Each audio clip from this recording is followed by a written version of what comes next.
All right, let's do a quick sound check. Can you guys, wait, let me mute up. Hang on a second. Let's me unmute. How we doing? Can you, everybody hear me okay?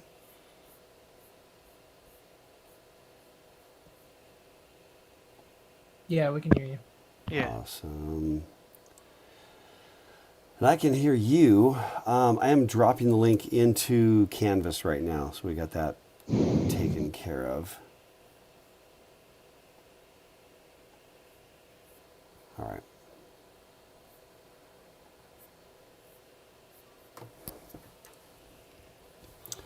All right. Okay, so Canvas is set up. I dropped a link to the YouTube stream in the chat. And again, for everybody, you know, for those of you that are, yeah. Yeah, Eric, the link. Got it. Okay, let me see. How's everybody doing? What's happening? What's the haps? Are we fall break on Thursday? Fall break. I don't remember fall break. I don't feel like we had fall break the previous 2 years that I've been on faculty here. Was that a thing and I missed it? Or is this anybody? Is this new? I thought you were going to say, like, back in your college days. Back when I was a young one, I also had to walk both ways uphill. No, I in a foot of did. snow with no shoes. No, I did have all that. But, yeah, I don't know. Yeah, so what's, let me see. What's up? What's up? What's up? There's always been a fall break. I don't remember it. But, who knows? Anyway, I hope everyone's doing okay. I'm ready for fall break myself, kind of catch up. No, BYU definitely doesn't have one. BYU doesn't have spring break either. I don't know. But so this is definitely great. Let me see. So then we're back on next Tuesday, and topic is something. Did we have to submit the percent completion on the Cuckoo's egg? Yeah, I don't know if all the reading stuff is actually caught up. Yeah, where was That's- that? Because I was looking around for it and I just couldn't really find it to submit. This is totally my bad. I'm making a Because I note. read it through, you know, but I was just like wondering because I remember Yeah. seeing something related to it and it just disappeared. Yeah, no, that's totally my bad. With the evolution of the reading assignments and stuff, it's been just bad on my part. So there you go, Wyatt. That's all I got, man. Perfect. Excellent. Okay, let me see. Other things. Looking at the schedule. Should we review the schedule real quick? Shall we? Today's the 13th. Got fall break. And then we got round 2 of, and look at all the readings are actually, I start to have a few out here. But, reminder. So we're going to come back Tuesday. I'll figure something out for next Tuesday. If anybody in your own, just like living your life, if you come across stuff that is, potentially really interesting, would you just, lob me a link? Because, Interesting is relative. well, that's The reason why I bring that up is I put a link in this chat because I thought people would be interested in it about a BCI, a brain computer interface. At which I did a research paper on back in high school.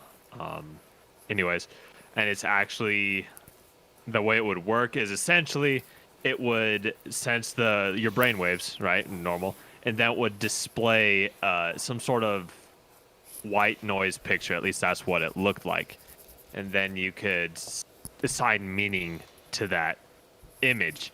Now we're hooking it up, a tiny thing like the size of a dime, hooking it to your scalp, and now we can actually get sine waves out of the different frequencies for different regions that are active that move different muscles. And they did it on a pig, and they're able to map each one of those little sine waves to each movement.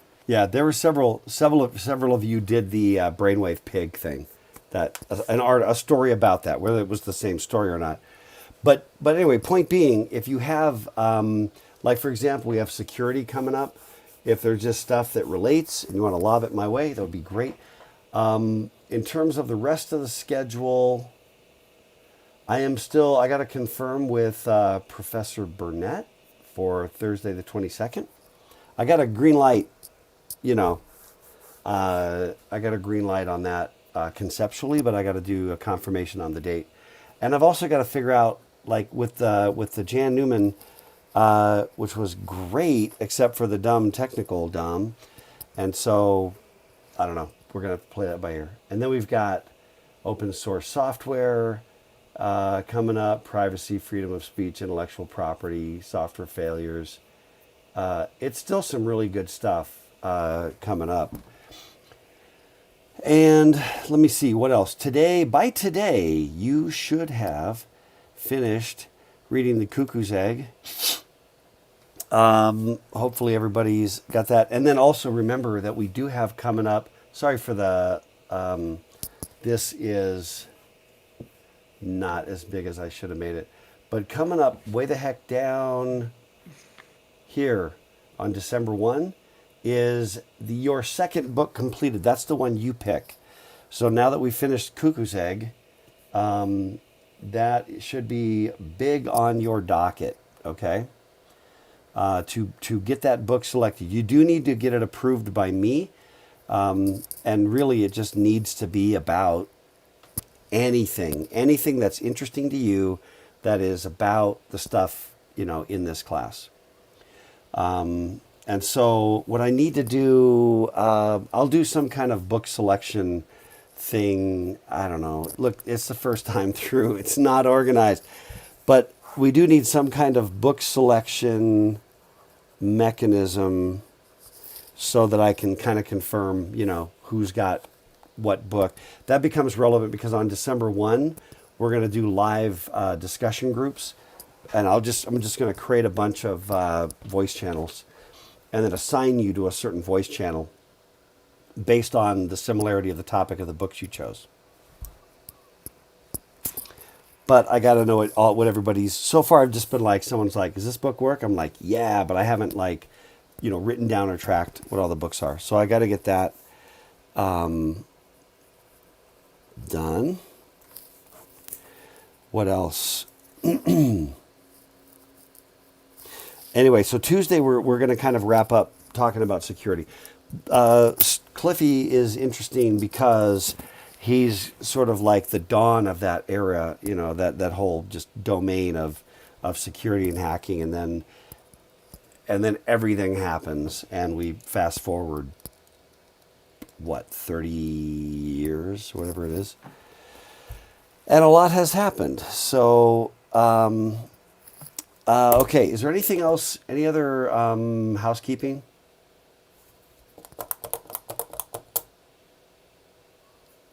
Anybody? So today it is meant to be nicely interactive, okay?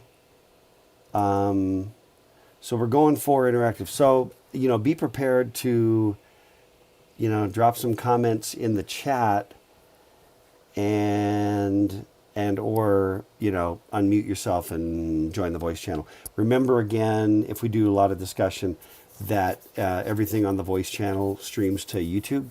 Comments don't, and so there's always kind of a privacy angle. If you want to stay completely anonymous to anything external, comments are the best way to do it. Then the only people that can check this and read these comments are the ones that are enrolled in the class, or that we've enrolled in, that we've accepted into the server. Okay. So if you do speak up, just remember that your voice is gonna be on YouTube. Hi, YouTube. Hey, how are you? I'm apparently the voice of YouTube. And by the way, I have. There's a video out, the television series that I am starring in. You all know I'm not starring in it. Anyway, I want to just show you. That's actually on set right there. You pull it off really well. I know, right? I mean, isn't that true? Isn't that true? Well, and, That's pretty cool, actually. I've never been accused of not being pharisaical, you know what I mean? So it all works. And then here's one other shot. And by the way, I just want to be really clear. Since we're a secular university, this thing just happens to be about this religious historical figure called Jesus, but I'm not pitching religion here. I'm just saying that's me right there, rocking the Pharisee gig. And probably pretty much getting ready to take this guy out. I think that's my attitude anyway. So anyway, I just thought from the perspective of sharing, just being in this television series, that's what I'm on about. Okay, so, but I mean, I really do want to be super clear and respectful. You know what I mean? I'm not promoting the cause other than just sharing, because we're all friends, just my own kind of cool professional. It was a paid gig. Remember that, okay? Cancel culture paranoia, man. Oh yeah, it's going a real down. thing, I'm especially going if down it's your hard. livelihood. Yeah, man, I'm going down really, really hard. I think for just sharing that. There's Dr. K's just pushing religion. Anyway. The mighty fall of Dr. K. Yeah, no, but I mean, and the reason that I think you understand the reason I'm sharing that. It's cool for me. It was just literally a week ago. Was that just a week ago? Wow. Yeah, it was just last Wednesday. Crazy. It's cool to see just your person in a different light overall. It's just a really cool thing to see. I'm not usually that pissy. You know what I mean? I don't in real life. I was about to say, you look like you're about to rip someone's head off, man. Right. No, it's actually true. I mean, one of my professional advantages to play a role like that is this little thing. I think I show it off really well right here, but it's what we call resting bitch face is the, I think, technical term. But I have it. You know what I mean? I can rock it. Like, not happy at all. And it doesn't take me much to get there. But my normal countenance, my normal life is a little more chipper. But anyway, that's kind of rocking the beard with the prayer shawl thing, I don't know. I just wish your beard was a little more unkempt because the times, didn't really allow for a super kept beard. No, this is kind of natural. Okay, let's rock. Let's go. But I wanted to just share that just from the... so look, these are reading glasses. So I only need these when I'm reading and I'm reading the comments. So I have them on when I'm reading. Otherwise, this is my real life. I walk around like this the rest of the time. So, but I got them on for this. Anyway, all right. Yeah, man, I'm with you, Josh. I appreciate that. All right. So, it was cool. And I hope I get a chance to go back, and then I hope I get a chance to do more, of that kind of acting. And it's a good time. Let's talk about. I first of all just want to, and again, be ready, please, for dropping comments in or text comments or verbal comments about the Cuckoo's egg. My first question is, what did you think about the Cuckoo's egg? And that's kind of like good or bad. There's an ongoing decision on my part about how old does it have to get before it loses relevance. My experience, thanks, Delia. That was kind of my reaction, I guess, as well. This is my original copy, by the way, of the Cuckoo's egg. And my copy... Don't be jealous. My copy is signed by Cliff Stahl. You can't really read it. That's my name right there. And I think it says, here's hoping that you don't go through this nuttiness. Smiles, Clifford Stahl. That's big time, man. That is, wait, did it date? No. Anyway, so you were saying the datedness of the book. Yeah, other comments. We had, I like how short the chapters were. It was interesting. Where was it? Delia said, I didn't think I was going to like it, but it was good. Mason, surprisingly enjoyable for how technical the topic. This really echoes my experience. And I read the book. I don't know. When was it actually originally published? 89? Yeah. And then this came out, this paperback came out in 1990. So I probably read it, somewhere in the early 90s. And then the reason I have this is that Cliff Stahl came to Corvallis, I don't know, to do a book signing, I think. And for his next book, which was entitled Silicon Snake Oil, which I didn't like, really, frankly, much at all.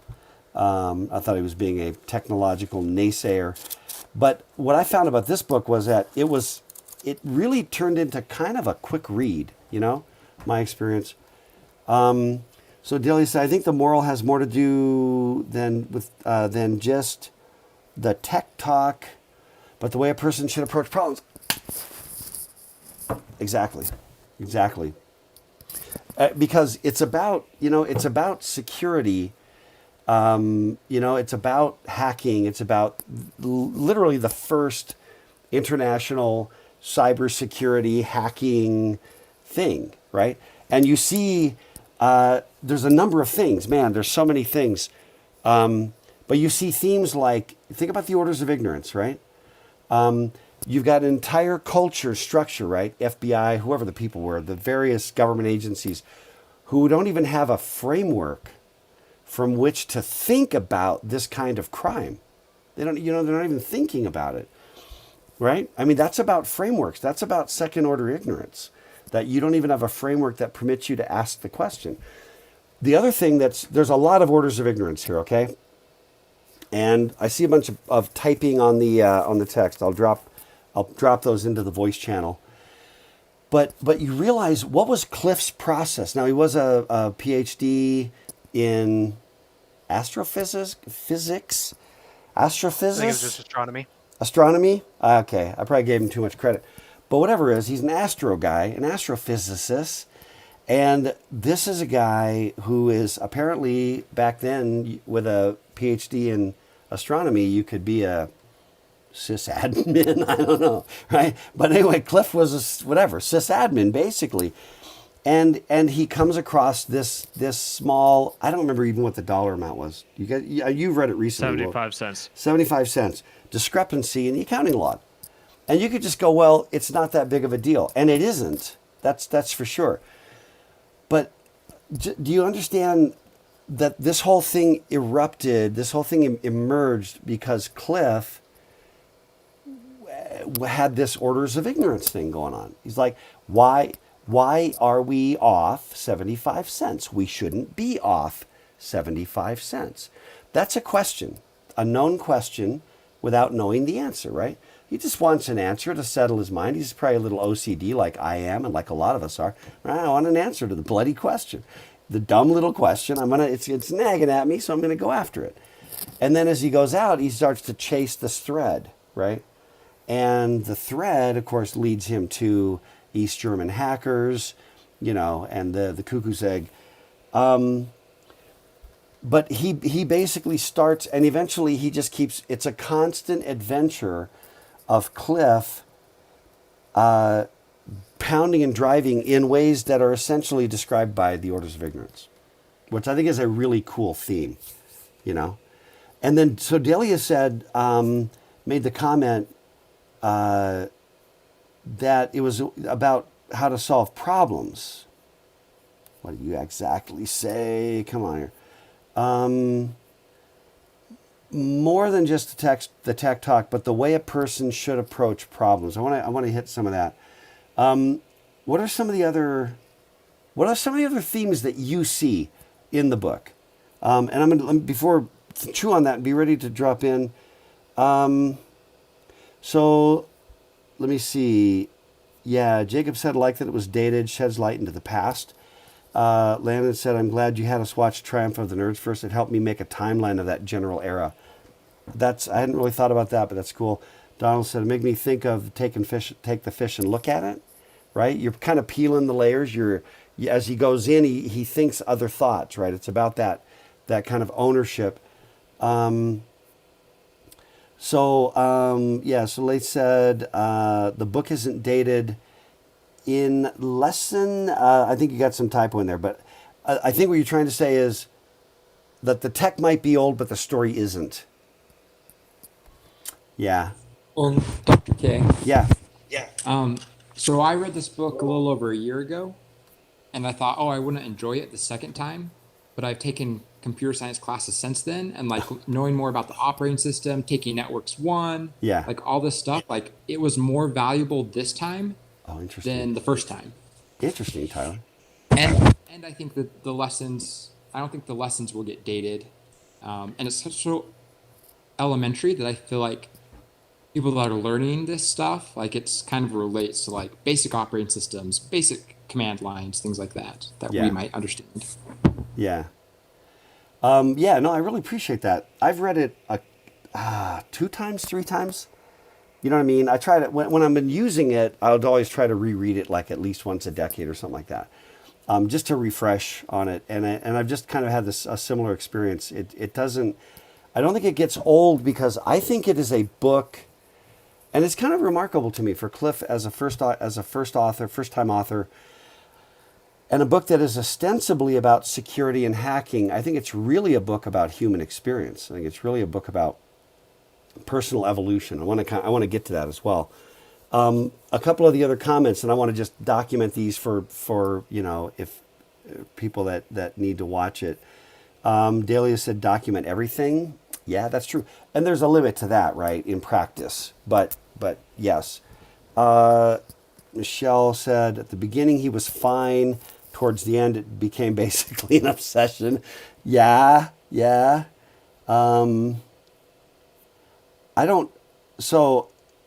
People said boss. Was that the slang? I don't know what the comment is. And if boss was the slang in the book, then I don't remember it. Mason, quoting Cliff, computer communications already cost too much. Adding cryptographic encoding and elaborate authentication schemes will only make it worse. Yeah, right? That's dated. Thank you, Moore's Law. Thank you, fiber optics. Thank you, right? A lot of things that have made that, and then modern day web development does that and more in an interpreted language running in a sandbox on an OS. Yeah, no, well said, Mason. That's right on. Dahlia said there were so many times people were basically shutting him down, and since he was a PhD, he decided to approach this as a research problem. And once again, that really is kind of orders of ignorance. You know what I mean? That idea of a research problem, right? What do you do as a research problem? You learn and you research and you establish new frameworks. The frameworks generate new questions. Those new questions often create new frameworks, which generate new questions. And you're just pursuing this thing as it kind of rolls out. Tyler, sometimes a little OCD or obsession is fine. Amen to that. I think a lot of us live with that. But it did turn into a work-life balance imbalance for a bit. Yeah, absolutely. Sleeping in the server room, nice. Rigging up teletypes and stuff, that's, again, man, way dated. Josh said, I think the concepts are still important. That's the reason we have white hat hackers. Yep. You realize that the only difference between a white hat hacker and a black hat hacker is, anybody? Color of their hats. Color of their hats, yeah, and motivation. Who you're working for. The skills are identical. You know what I mean? The amazing sheriff, and then the outlaw and the gunslinger, the good guy gunslinger and the outlaw, right? The skills in many respects are the same. It's all a question of motive. What are you doing it for and why? Yeah, so Josh Continuing, you need someone poking around just to find holes you don't even know about. Yeah, you can't defend against something you don't know about. Orders of ignorance again. I'm sorry. Okay, you're right. Dr. K is pushing religion. That religion is the orders of ignorance. Okay? Its prophet is Philip Armour. So if I'm pushing religion, guilty to that. Yeah, 75-cent thing. Yeah, no one mentioned that the hacker used thousands of dollars of their computer time. Okay. Thousands of dollars of long distance phone calls. Remember when, no, you don't. Long distance. Is this a long distance call? Something that Clay Shirky talks about in Here Comes Everybody, and Thomas Friedman talks about in The World is Flat, is this idea that when the infrastructure becomes pervasive enough, the fundamental idea is free. Like voice is kind of free. The question is what do you add with that becomes the differentiator, right? Unlimited minutes, unlimited text, right? The part where I'm going to move stuff from here to there becomes free. Back in the day, long distance. Trevor, persistence in the pursuit of knowledge is something that really stuck out to me. Yeah, absolutely. So Delia said, I also saw a theme about maturity when he was talking about respecting the network versus hacking just for the sake of experimenting. I want to come back to that issue of maturity. And so Xander, I thought it was really neat to watch Cliff learn what the problem really was in real time. Here's the thing too. I don't know what most people who read this book who weren't, tech folks like us, but as a tech person, one of the things you have to do, like, obsessive work-life balance. Well, guess what? When you're an engineer and a product's going out the door and you're responsible and there's a bug and you cannot some of you have already done this with like project assignments and classes, and that's one level of pressure. But when it's like your job's on the line, your company's on the line, you got to get this thing done for, some deadline, some release, some trade show, something. Man, and you're just like 60, 80 hours to track down one bug that's just elusive, right? When you're an engineer and you understand what that feels like, there's a certain kinship to what he's going through, right? You know what I mean? Rather than like that guy, we're kind of like, yeah, I've been there. We've all kind of done that a little bit. A lot of relatable navigating of red tape and bureaucracy. Yeah, relevant and not necessarily technical skill. Denver, he went all the way down the rabbit hole. There was an overwhelming chance he would not have any closure for his investigations. Boss wanted him to stop. FBI was like, meh. Relationships were annoyed. Makes me wary of situations that might consume my life. Surprised the hacker's name didn't end up being Moby Dick. Nice. Trevor, let me see. So Delia was responding to Trevor's, not a matter of just poking at a network. It's about the amount of trust that goes into building networks and how easy it is to chip away at that trust. It's also interesting that for, maybe again, historically, maybe the Nerds video series sets some context for you, but your generation has grown up with a network, a secure network mindset. Networks first showed up, it was DARPANET, ARPANET, DARPANET. It was like sharing academic papers, and it was just this kind of an open relationship of trust, right? In fact, Richard Stallman, the granddaddy of open source software, founder of the Free Software Foundation and the GNU, what do they call that? The GNU Software Foundation? What's the GNU organization actually called? The GNU, whatever they are. He's a legend. He is a kind of founding prophet of the open source thing. And their philosophy is information wants to be free. Information wants to be free. So everything should be open source. I should have the source code to Word so that if I want to fix a bug in it, I should be able to go do that. That was the idea. And Richard Stallman, famously would always just use like enter as his password, He would actually, there was some speech, you should, information wants to be free. There's a famous speech I watched some time back with Stallman. You should do what I do. Use enter, as a password. It's a sort of a puristic view. It's hardly realistic in the case of somebody just decides they're pissed at Stallman and wants to just roll in and toast off everything. You know what I mean? You're still, I don't know. The world shifted, and when the world became interconnected, when everybody can basically just like get to your stuff, the world has shifted tremendously from that. Let me see. Oh, learned a fun fact about Emacs. Emacs. You know what the most efficient, there's a random character generator. The most efficient random character generator known in computer science is you just put a novice user into Emacs and then just tell them to quit. Yeah, Vim, you're no better, Mason. Give it up. Take your Vim. Don't bring your weak sauce VI crap here to the Emacs party. I'm not a fan of either one. I'm equal, just like politics, right? I'm independent and I'm an equal opportunity hater. So I can be self-righteous and smug no matter what. A pirate and a privateer. Nice. Oh, man. Let me see. I'm rolling down here. These are really great. Let me see.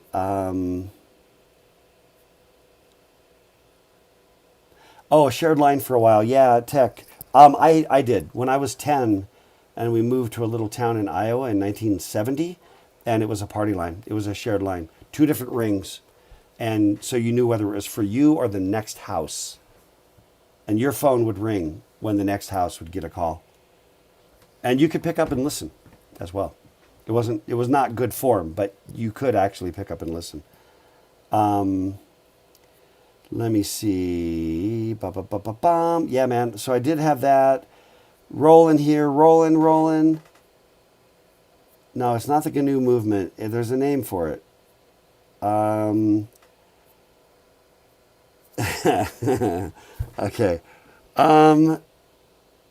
Emacs. Sorry, we're back to... Okay, I caught up.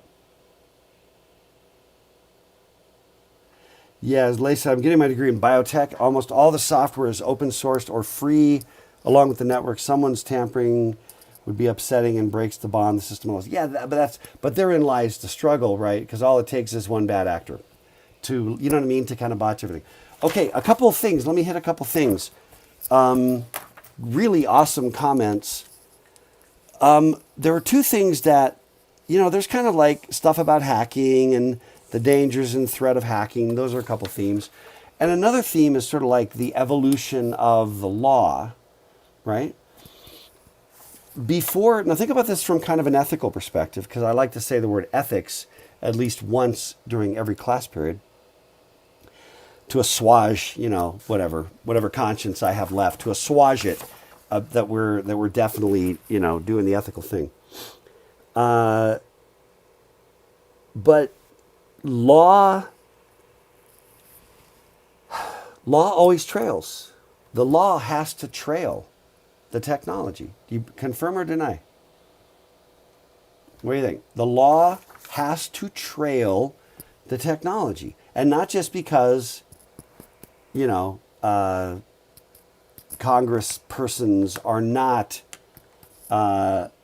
people are not famously tech savvy, right?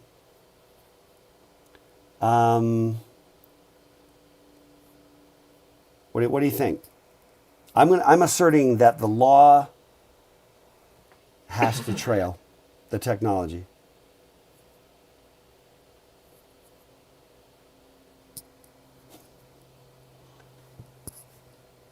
So then we're just waiting for someone to do something unethical, and then we create a law about it. Well, that's what I want to talk about. I want to just pick your brain about that. I'm asserting that, and can I also just reassert something else I said earlier, but I want to make sure I say it at least once a month.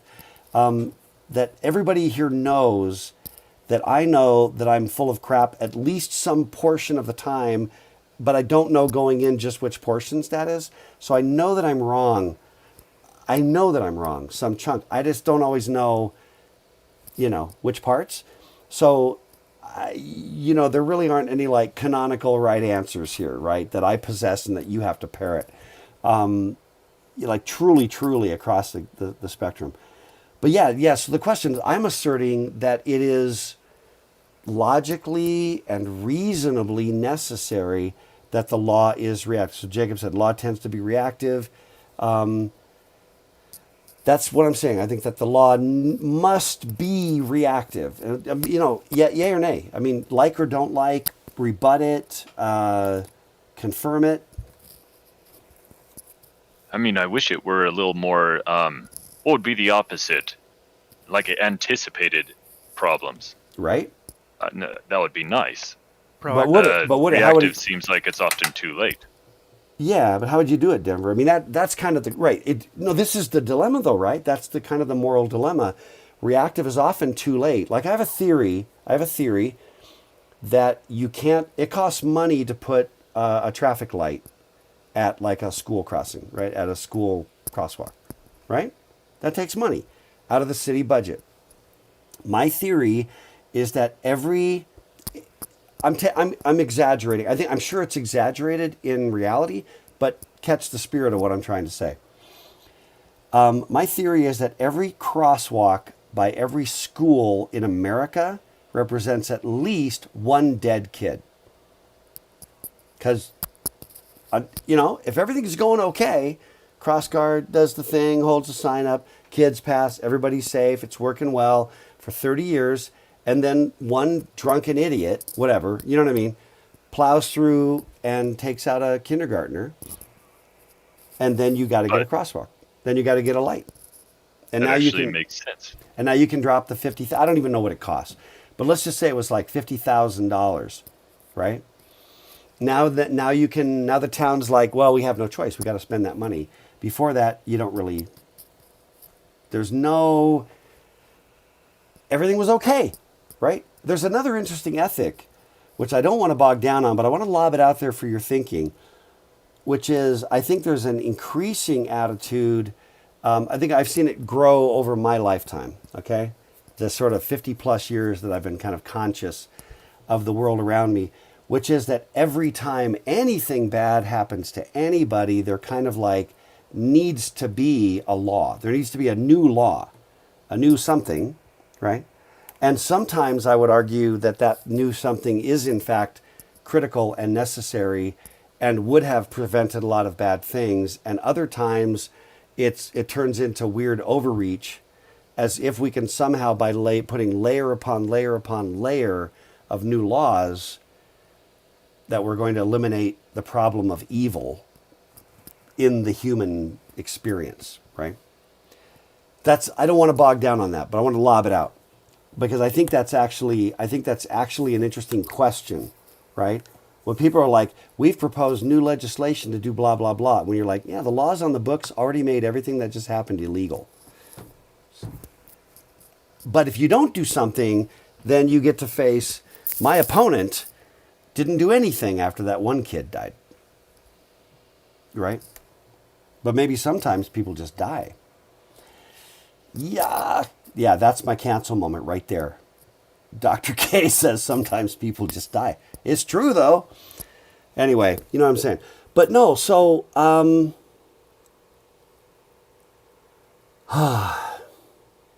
tech has to follow.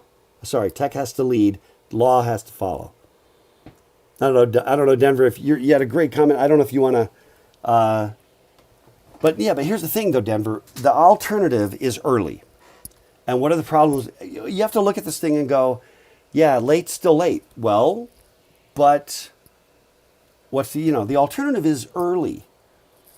How do you throw that down? How do you? Well, the case in point would be the cuckoo's egg. Someone was proactive. He didn't have the badge of being in the government, but there's your case, right? Yeah. Well, he was reactive, and he was also quick on the heels, but he found a lot of hesitation, of course. But what does it look like if you're early? That's because Cliff wasn't early. Nobody was ahead. There were no laws about any of this stuff before there was, for example, network connectivity. Then it'd have to be speculative, Right. and it's not that that doesn't happen. I mean, there's regulations to protect against new drugs coming out. A lot of red tape for just that reason. They have to do tests and such to protect against potential problems, right? Yeah, but most of the time, the guidelines, the guidelines are in fact responses to things from the past, and not forward-looking. Like, and there's a couple of reasons. I think one of them is probably inherent and logically true, and the other is pragmatic. Pragmatically, it's tough to say, let's introduce, a bunch of new regulations to help people in the event that anti-gravity boots are invented and people begin to fall from high spots when their batteries fail. So we're gonna throw new regulations on the battery industry in the off chance that there are anti-gravity boots that will be invented, at some point, in the not too distant future, right? You cannot practically, pragmatically, there's no way to pass that legislation, right? There's no way. But then when anti-gravity boots show up, I remember the hoverboards, right? Are those still a thing? I mean, they began to blow up and burn people's kitchens down and stuff, and fair number of broken bones and what have you, And we had a bunch in my house. I tooled around on those from time to time.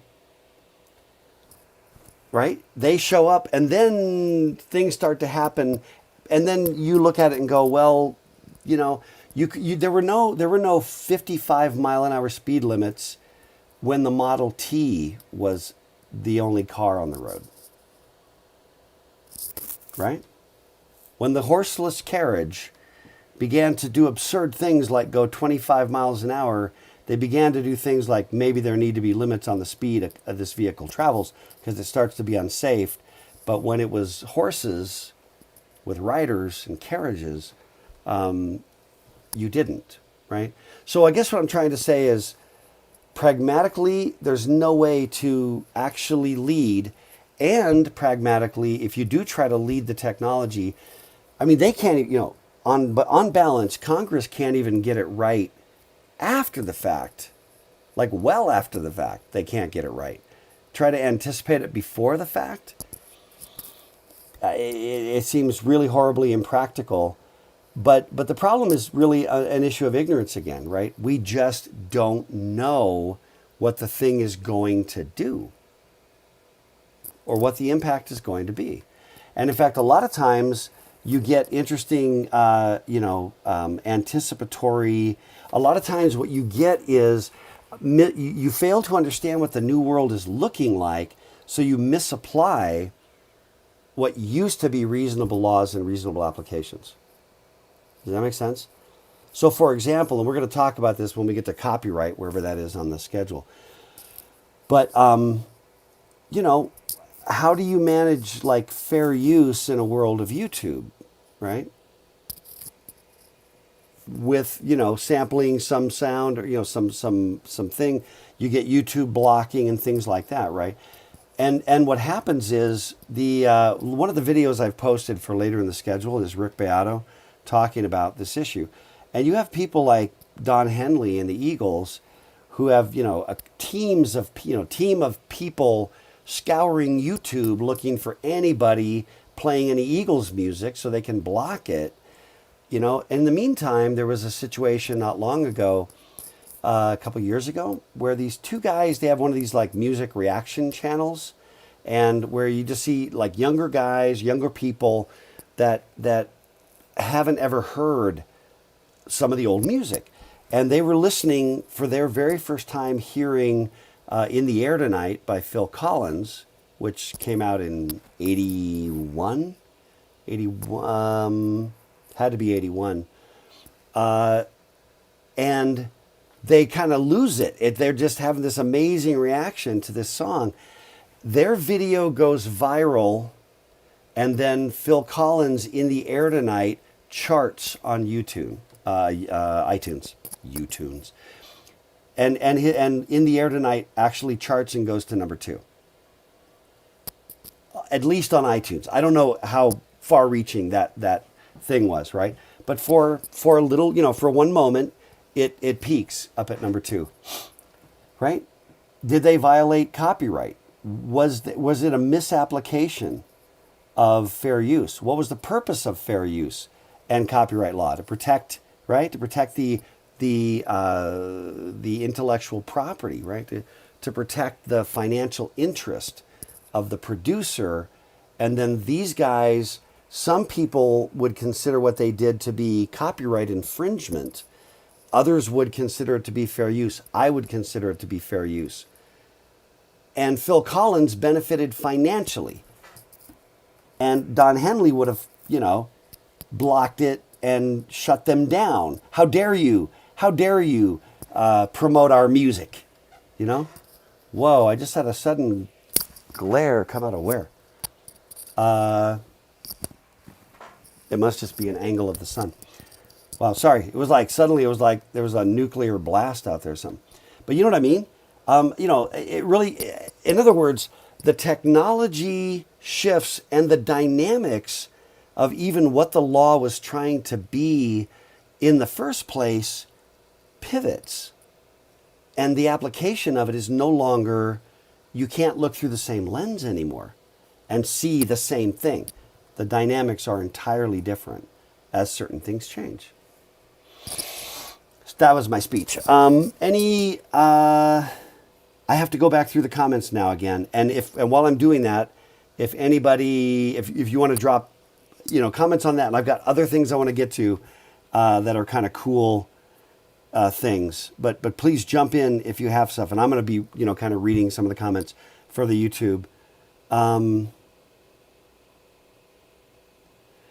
Yeah, so in some cases, by the way, if any of you can do like a nickname that has at least your first name in it, even in parens, so I can refer to you, you know what I mean? It feels a little more personal than sketches, But anyway, mentioning Kevin Mitnick, right, yeah. That's a fascinating story. I have a few books by Kevin Mitnick. First mover advantage, yes. Here's another example. The original Nintendo, right? Going way, way, way back. The original Nintendo. Copyright law at the time said that the works that could be copyrighted. I remember this because it was all happening in real time and I was an undergrad.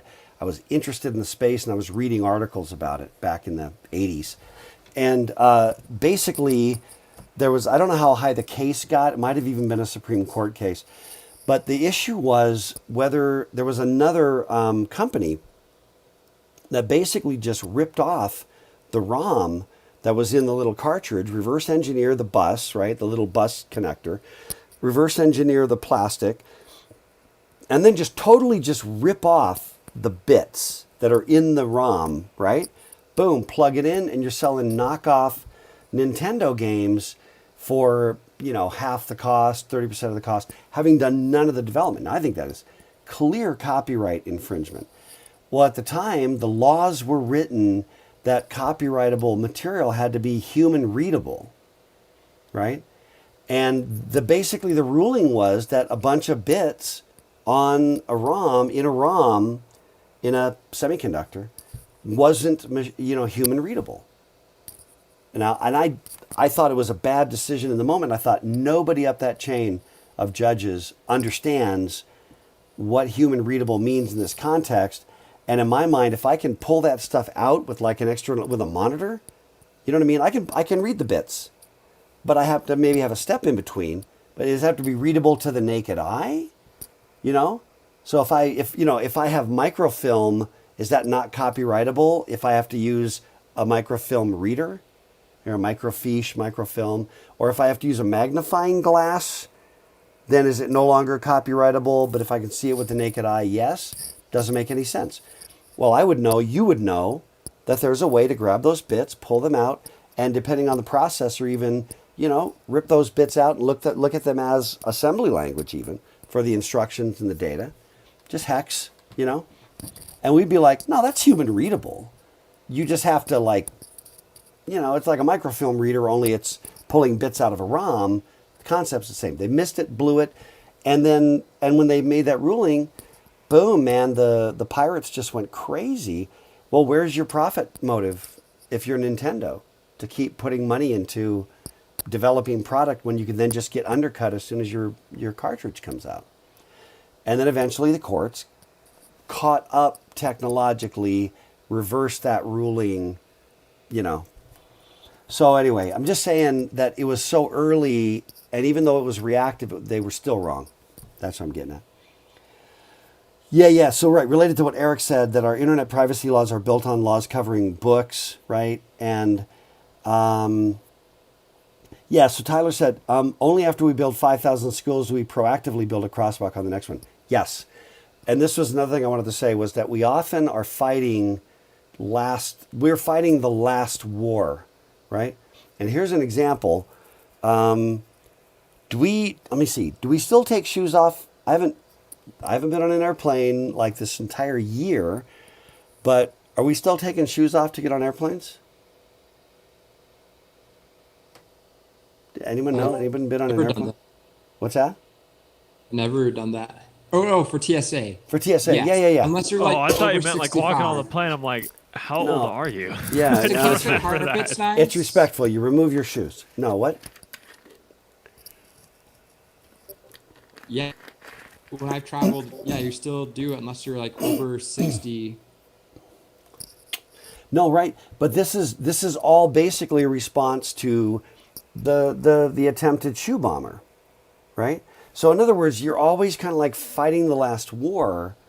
There was also a recent one where the TSA or the airline, there was a rule that you had to ask, has anyone unknown to you asked you to carry on a package, or that kind of thing, right? And they got rid of that one. But it had been running for like 30 years or something, and I don't know what the length of time, but it had been there the entire time it seems like I'd been traveling. And they did like some kind of, I don't know, somebody looked at the data and realized that this question had been asked like 100 million times. And there had literally never been one time, not one time, that's the article I read, that there had never been one time where somebody said, why, yes, this nice man over there, gave me this package and asked me if I could take it to Philadelphia to give to his sister. Like that nobody had ever answered yes. Right? So it's just it's that dilemma, right? But I don't know, maybe it happened once, then it shows up, and then you can never get rid of it. I don't know. So yeah, okay, let me see. So I'm gonna roll through and do a little more of the common things. Delia, if we had a way to get research into ethical implications of tech to be part of lawmaking, boom. Maybe we could create laws proactively, but then would we prevent advancement? That's a great question. That's a really great question. Let me see. John, every place there's a crossing sign. No, because there's actually I think the nature of the creation of the crosswalk in the first place, or the stop sign, I think these things did all evolve and it became known kind of broadly as a good idea. Let me see. Okay, so Josh responding to Eric, I think it's the main issue now is that the gap between law and tech has gotten too big. A lot of people have the power to make change, have no idea. Oh, man. I would also recommend to you, if somebody can find it, please, I beg you, find this YouTube clip. It's Ted Stevens. He was a senator from Alaska. He's passed away now. He was a senator. There was the chair of technical ineptitude. I don't know what chair he was, but he was trying to explain, they were doing laws about the internet, and he was trying to explain what the internet was. If somebody can find that, and then if somebody's got a Windows machine, if they want to like play it, just the audio, it's just an audio clip, because I can't play it and have you hear it unless I find it and play it like out the speaker into my headphones.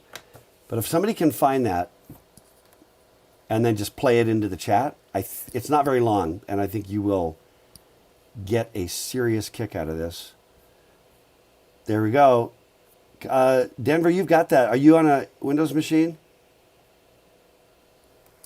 I am. Okay, yeah. If you play that, it should. Will it automatically do it?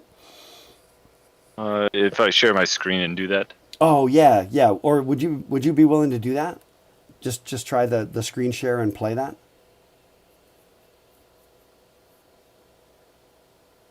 Now, do we all have to be on his screen? On that. Do we have to be on his screen to hear it? Because the alternative, no, wait, actually, Denver, the alternative, I think I might have an easier way to do that. I have an easier way. I'm just going to do it this way. I am going to use this bad boy right here. And I am going to go here to the late, great Senator Stevens. Is allowing all of these Okay, here we go. entities that support this to provide streaming stuff going on the internet.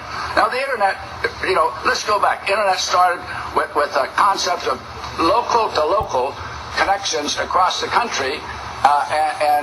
You could go for Air Alaska, but you had to go through local connections to get there. The industry wisely provided for streaming for, in effect, a new kind of long distance, and that's what we've got. We've got a service that's immune to distance, and it's there for the consumer.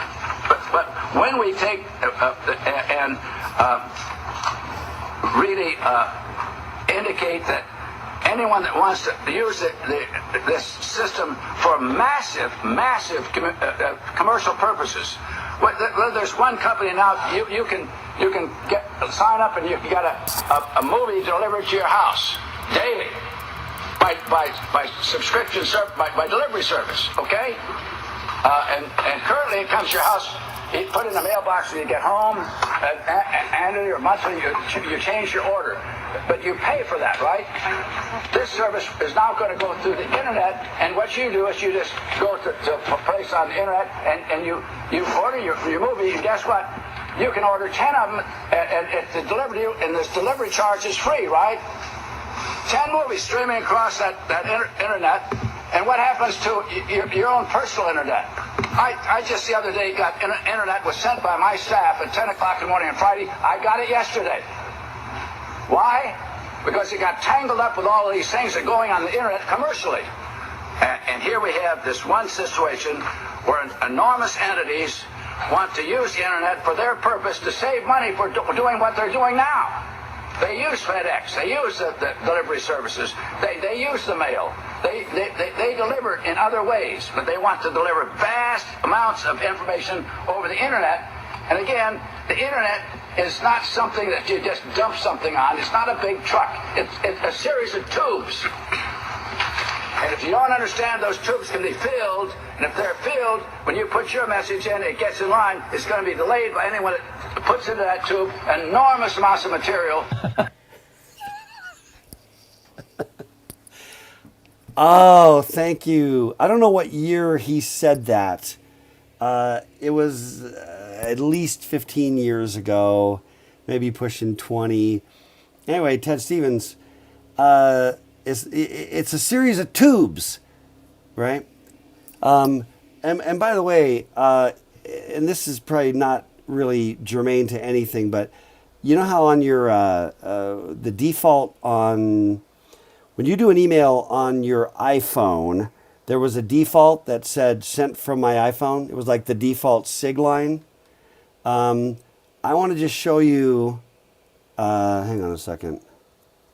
I haven't changed this, and it's still, honestly, because it's still fresh to me, but I want to just show you, this is what you get. Can you see that, or is it too glary?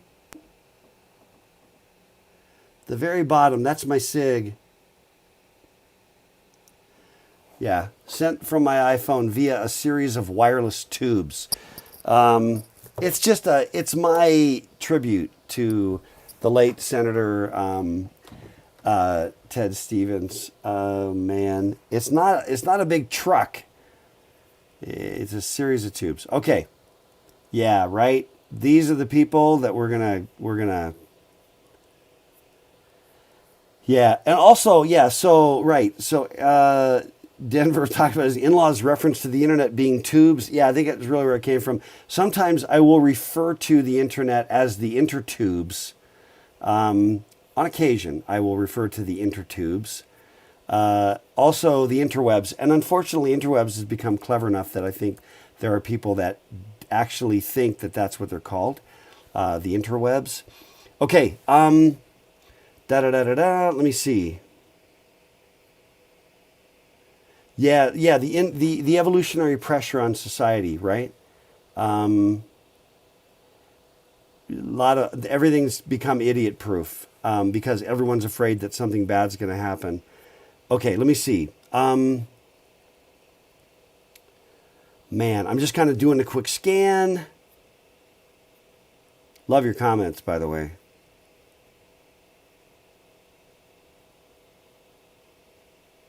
Parks and Rec. Confession, I've never watched Parks and Rec. Here comes the rage mob. I'll take recommendations on that. It feels like something I should have done with my life. I've never watched Seinfeld either. I'm not underexposed, you understand? I just never watched Seinfeld or Friends or Parks and Rec. But I only feel bad about Parks and Rec. Okay, let me see. Eric said YouTube was just fined by the FCC over data laws written in the 90s. Not saying they were right or wrong, but YouTube is so different from whatever situation they were legislating for in the 90s. We deserve more update. Yeah, I agree. And you know what's really interesting as well? I mean, things like, we'll talk about it maybe later, but things like net neutrality, right?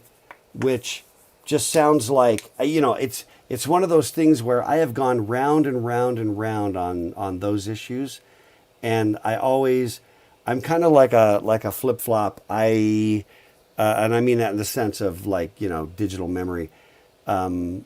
Like every time I study the issue, it's like I wind up on the other side, and then I study it again, and I wind up on the other side. Because there are issues that have a certain complexity and come up against, right? How about this one? Let's talk about this. Nah, we'll save this for next time. But I want to bookmark. Remember the Clipper chip? Of course you don't. This was during the Clinton administration. But backdoors, what about backdoors in... I'm not going to go here. I shouldn't even say it. I have to. Backdoors in systems that only the government can get into if they need to, but the bad guys can't get into. Let's not go there. I'm writing that one down. Okay? For next time. Because in a week, we're going to talk more security. This will be a good one. Okay.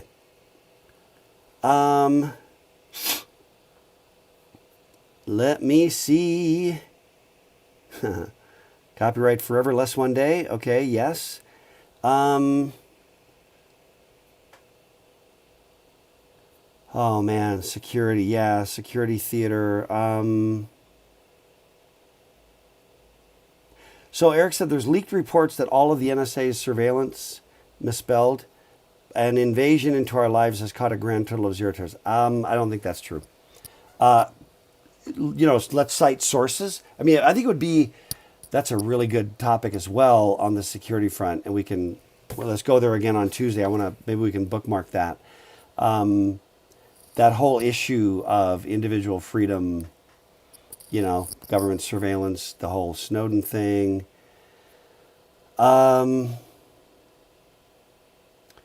Yeah. And there's an interesting question. So Tyler raised the interesting question about hygiene theater with COVID. That is an interesting question. And again, I don't want to bog down on that, but I do think it's an interesting question, especially in an evolving thing where we don't really know and there's a certain amount of trial and error, which to me is different than things where, you really do learn. Okay, let me see. Where are we at? the blogotubes, the Intersphere, very nice. All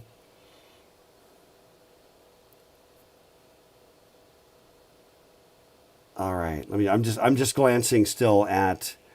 Yeah,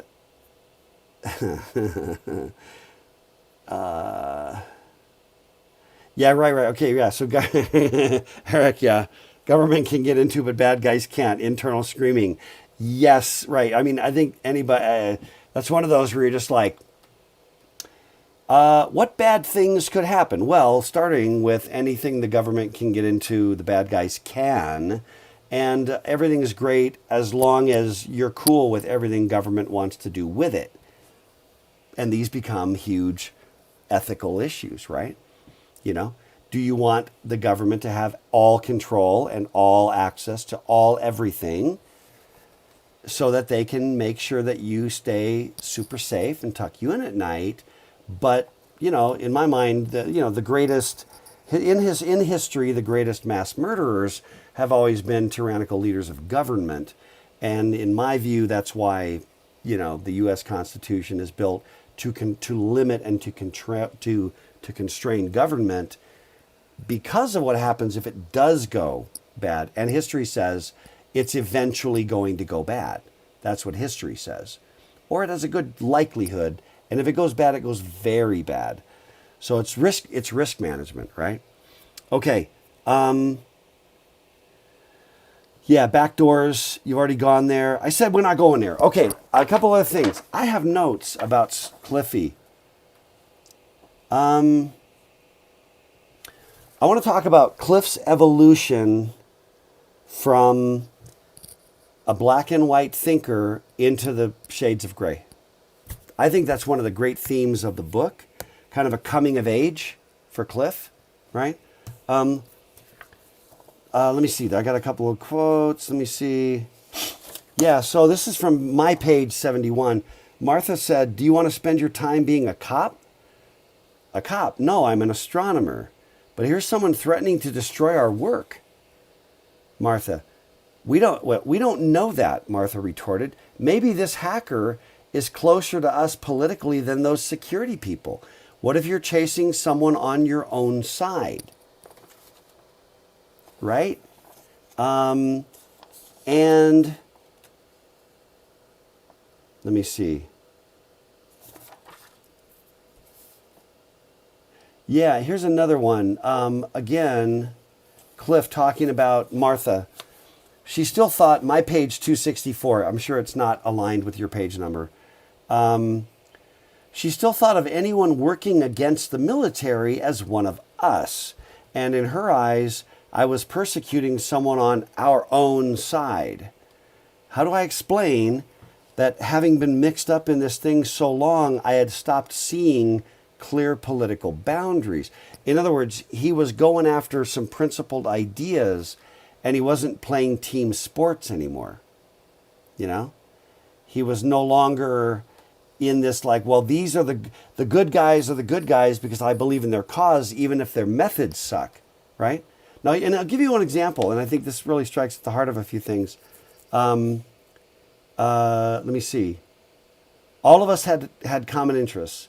Myself, my lab, the FBI, the CIA, NSA, military groups, and yes, even Lori.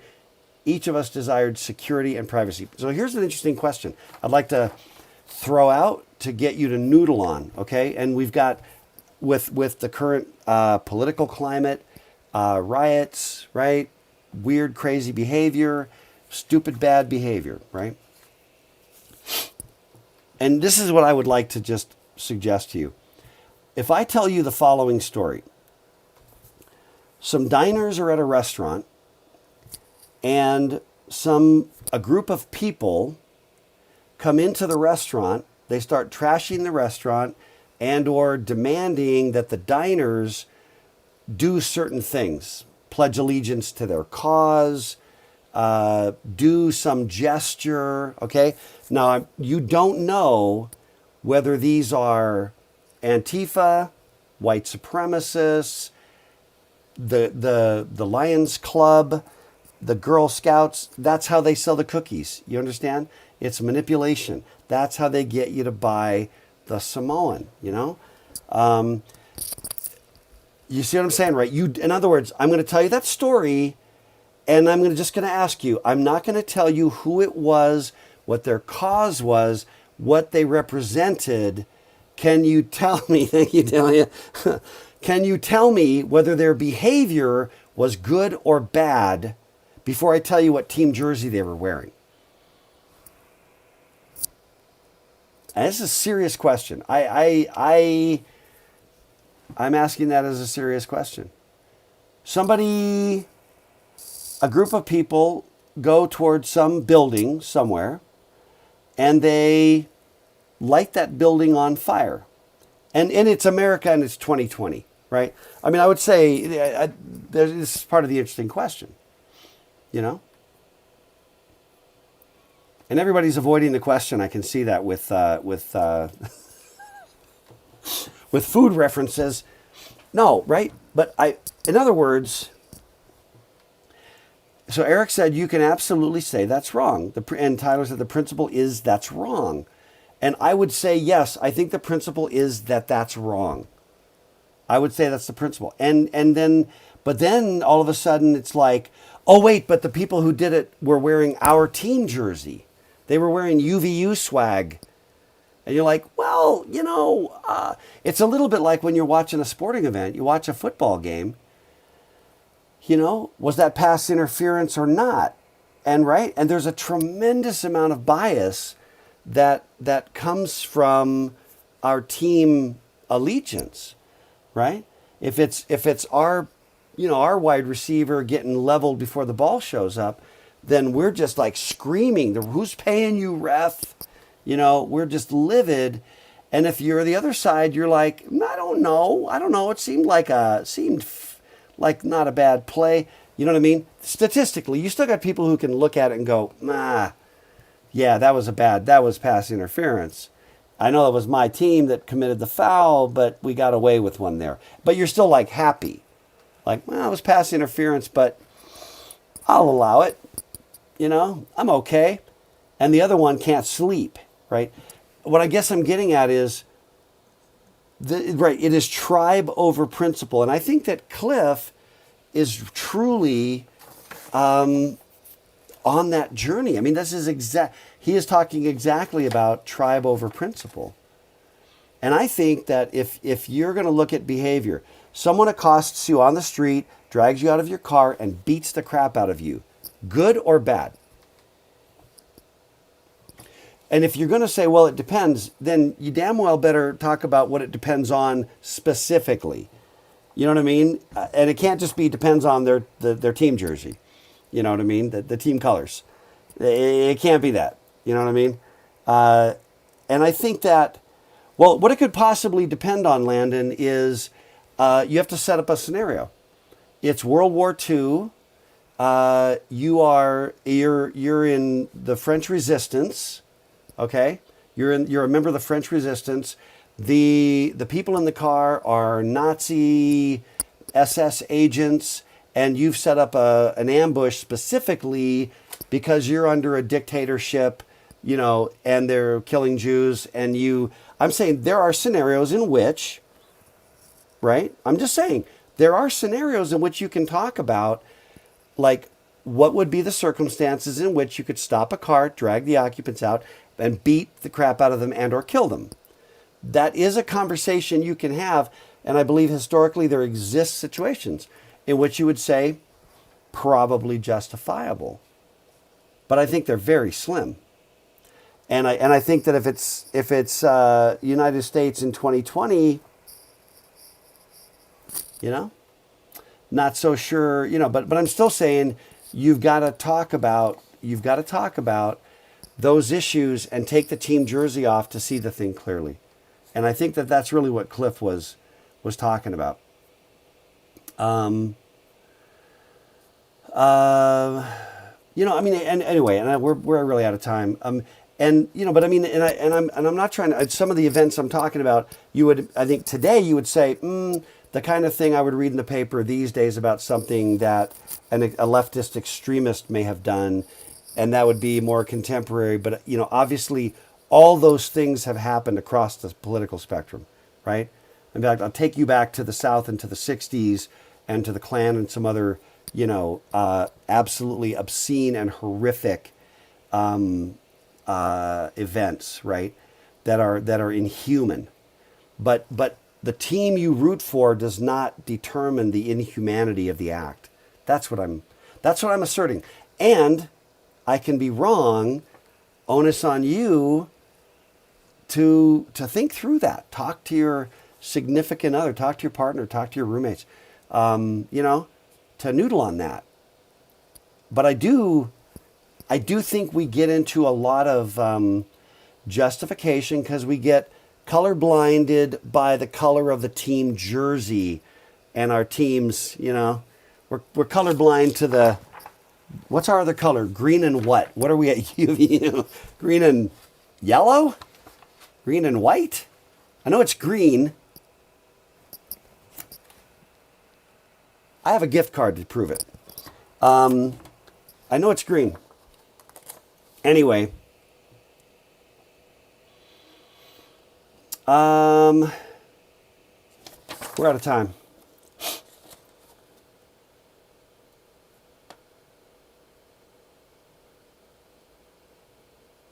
Okay. Yeah. Oh man. So we'll talk more, but I do think that Cliff goes on a journey, and I like that journey as an exploration. You got to come to grips with where you're at on that, right? I'm telling you my opinion. You're just totally welcome to disagree with me. I would suggest that to the extent you want to disagree with me, intelligently, and same for me in terms of asserting my position, you've still got to be kind of ready to try to, back that up, defend it, explore it a little bit. And I think one of the things we do most valuably is to learn to question ourselves, right? It's that whole thing about maybe I'm wrong, that being comfortable in this domain of ignorance. Maybe I'm wrong. Maybe everything I know is wrong. Then what do I do? But what are your core principles? What does it rest on? You're right. In ethics, I said that like 3 times this lecture. Ethics is very much this idea of understanding what your core sort of axiomatic beliefs are and building a system from that. And there's one last thing I want to just say, which is a principle that I really, really believe in trying to explore whether something is morally virtuous, ethically virtuous, or which is probably redundant, ethical, is if everybody acted like that toward everybody else, what would the world be like? Take the limit of the function as n approaches dumb, right? If everybody acted like that, yeah, values, fair. If everybody acted like that, what would the world... You can't just say, well, I'm yelling at you because of blah, blah, blah. Well, then the other person, you understand, they get to yell at you the same way. I'm hitting you because you deserve it because you're this. Then they get to hit you too. That becomes the rule. It's reciprocity. Okay? You can't have a situation in which your rule says, I get to do a thing, but the other side doesn't get to do the very same thing, right? That to me is really, really critical. You cannot, in my mind, you can't justify a behavior in most circumstances. You can't justify a behavior that is asymmetrical. And that's another topic. I was going to do a Facebook Live on this. I still might. Reciprocity. Okay, we're out of time. Way out of time. But anyway, I hope the comments, which have been mostly text, have been fantastic, killer, awesome, killer. And it does get at the heart of some really deep and intense sort of ethical and moral questions, which I think we all ought to wrestle with. And I'm not telling you how to feel or believe or think, but I do want to challenge you to challenge your own thinking, to, you know what I mean, to be honest about attacking your own belief system and thinking, what are the things that I think might be wrong about the way I've been approaching a certain thing. So anyway, that's what I got. Alrighty, I'm going to stop. Enjoy the fall break. I hope that's been a good discussion. I feel like it has. That's my take. And you can trust me because I am a religious leader. I'm going to leave you with that right there, man. That's me. If you can't trust that guy, I don't know who you can trust. So, anyway. Things due over the break? I don't know. No, I don't think so. I don't think there's any due dates on the break. Yeah. Okay. Alrighty. Everyone's popping. LinkedIn's coming up, right? Yeah, thanks, Jacob. I think LinkedIn's coming up. Work on your LinkedIn profile over the break. That's a good thing to do. Is that due for the 15th? Yeah, just work on the weekend. Don't worry about Thursday. I'm going to take this away in case it's traumatizing anybody. But yeah, work. I'm good with end of the weekend or next week. It's all good. We're not playing super, pedantic on the deadlines right now. And yes, we are still in blogging forgiveness mode. Just keep working on your writing and just keep making it better and better. And to the extent you do that, there's a lot of shot clocks off pretty much. So, okay. Ci vediamo.